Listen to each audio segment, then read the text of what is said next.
Good morning, I'm Martin O'Malley, Commissioner of the Social Security Administration. Thanks for inviting me to join you today to help kick off this data symposium. I'm sorry I can't join you in person, but Adam Kowalski, SSA's first ever Chief Performance Officer, is picking up the baton. More about Adam in a moment. First, I want to thank you for what you do for the American people every day. It's been one of the greatest honors of my life to serve this last year as Commissioner of Social Security. Social Security is one of the most important acts of caring and compassion that the American people have ever put into reality for one another. It's about our belief in the dignity of every person. It's about the common good that we share. And it's about our own responsibility to advance and protect and defend that common good. Not to pretend like it's something we inherited from our grandparents and we don't have a role to play in making it stronger and making it better. And this is true of Social Security, just as it's true of our country. But trust in our federal government is at an all-time low. Meanwhile, and on the other hand, trust in our local governments over those 30 years, according to Gallup polling, has actually stayed very steady. Why is that? I would submit to you that one of the reasons is local government is in the business of direct service delivery, things people can see and touch. And with innovations like 311 for all city services, and real-time information, we now have the ability to provide our customers, the citizen, with a time frame within which to expect that service, which they paid for with their tax dollars, would be delivered. And it doesn't matter whether they're calling from a rich neighborhood, a poor neighborhood, black, white, Democratic, or Republican neighborhood, everybody gets a customer service number and everybody gets the same service delivery expectation. There's openness, transparency, open data, dashboards that we publish not only to face the public, but when we're facing each other and asking ourselves the important questions. Are we getting better this week than we were last week? And if not, what can we do differently? What actions can we take to improve in the week ahead? All of that has kept better pace with people's expectations of their institutions, of their government, of the important things that they pay their taxes for. And so trust is essential.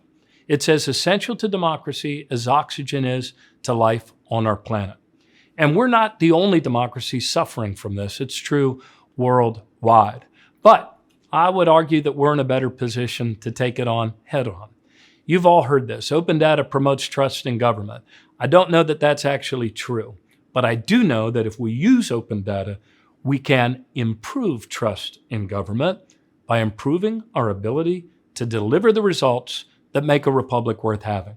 This brings me to why I was asked to speak today, because I have had the good fortune, the blessing, to have been surrounded by people that helped my city, my state, and now Social Security be pioneers in the use of data and analytics to achieve more effective governance and to deliver more timely and effective and compassionate service.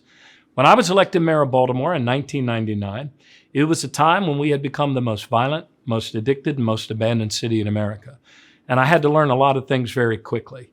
Therefore, we implemented CityStat because I realized that today's leaders have to put themselves not at the top of some ivory tower or some triangle of, pyramid of command and control. No, leaders had to put themselves in the center of the latest emerging reality and surround themselves with a collaborative circle and stay connected to the people that expect us to deliver for them. Those are the feedback loops that allow progress to be achieved. This is a profound shift, I believe, in the nature of effective governance and a shift in our Western world thinking anyway of effective leadership. It's a shift from command and control to collaboration and coordination, all in the mission of progress making. So when I arrived here at Social Security just last December, I knew this agency was in the midst of a big customer service crisis, serving more customers than ever with staffing that Congress has driven down over the last 10 years to a 50-year low. But we also collected a lot of data. We just hadn't been encouraged to share it with one another. We changed that right away. And we empowered the leaders of this agency to figure out new ways to improve how they fulfill the mission of Social Security. To implement change more rapidly, we use a method called Security Stat, which requires the use of data to be there baked in right from the start. Stat is a mechanism for collecting and unlocking the data so that we can be transparent about the problems we face and we can collaborate towards solutions. And it's essential to unlock that data because so often it's almost like a drinking game in any level of government when people bemoan the existence of separate silos of data. If they're in separate silos of data, none of the players on the field can see one another. So we set public goals with public deadlines. And Adam's going to show you our Security Stat webpage. But transformation isn't just about data. Data can become a big talk fest. But data is essential to empower people, not only the customers who expect us to deliver and have a role to play in holding us accountable, but data also empowers us to hold one another accountable around any circle of any government, inner circle, whether that's, department chiefs in the city, whether it's secretaries at the state, or whether here at SSA, it's deputy commissioners in charge of the various divisions of this organization.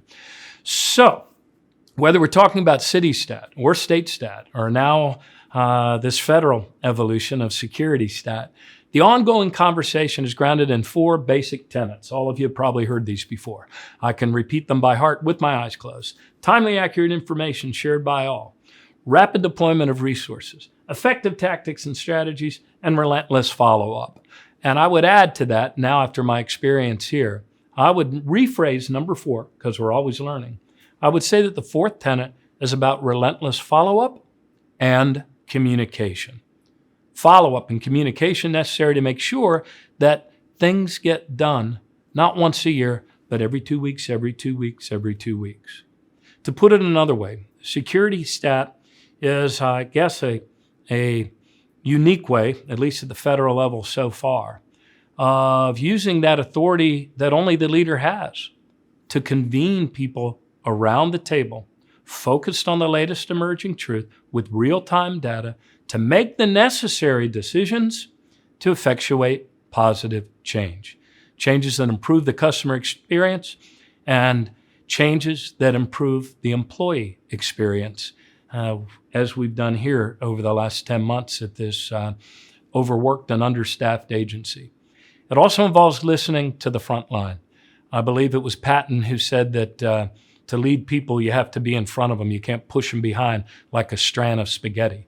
So I've traveled all around the country. People ask, why do you spend so much time sitting in field offices or spending an hour at a processing center with workers just watching them do their jobs and asking questions? Well, I do it for one reason. It's so I can learn enough to come back here to headquarters to do a better job to serve them.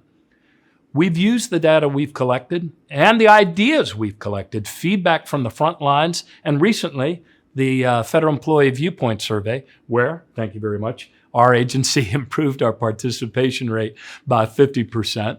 But we use the ideas from the people actually doing the work to issue an action plan at the beginning of this year, or I should say May of this year. We had to do a lot of listening and distilling first. But it was an action plan with 27 initiatives. It had 51 quick wins and 111 leading actions that aligned to those initiatives. So it wasn't just security stat, it was also an action plan that we were able to measure over the calendar so that we could hold one another accountable for the different links in some of those chains of delivery that involve more than one component and sometimes involved partnerships with other federal agencies like CMS.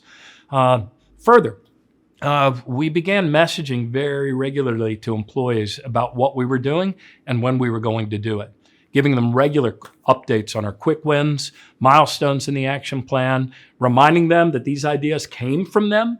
So we're sharing the results of our data also with everyone. You mean the managers who need to know? No, with everyone. You mean the managers and their bosses who need to know? No, everyone, including the public. In fact, we did that within 60 days. And it's not just me. I've encouraged my command staff to get out there, sit side by side with our technicians and local offices.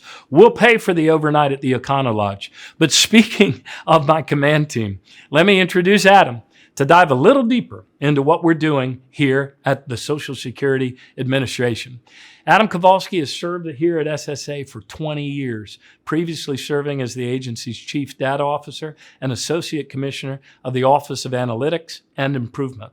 And prior to his appointment into the Senior Executive Service, Adam was a White House Leadership Fellow assigned to the Office of Management and Budget. And now he serves, as I said, as our first ever Chief Performance Officer. Adam Kowalski, the floor is yours.